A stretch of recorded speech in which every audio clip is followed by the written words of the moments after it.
Hello everybody, welcome back to my YouTube channel. So guys, in this video I'm gonna be showing you how to fix iPhone not turning on. So guys, let's get started without wasting your precious time. So first of all guys, what you have to do is just simply have to check the battery. So what you have to do guys, just simply have to plug your iPhone into a charger and let it charge for at least 15 or 13 minutes. Ensure the charger and cable are working by testing with another device and using a different charger. You can also force restart depending on your iPhone model. Try a force restart. Inspect for physical damage. Look for a sign of water damage or hardware issue. If the iPhone was recently dropped or exposed to water, it may need professional repair. You can also connect to a computer. Plug your iPhone into a computer with iTunes or Finder.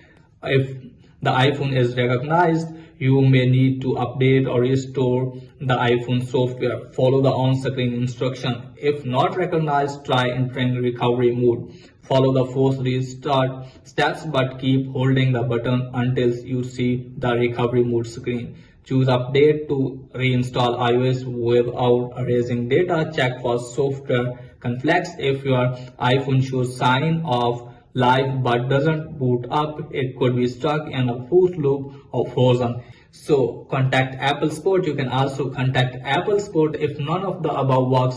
Your iPhone may have a hardware issue. Visit an Apple store or an unauthorized service provider.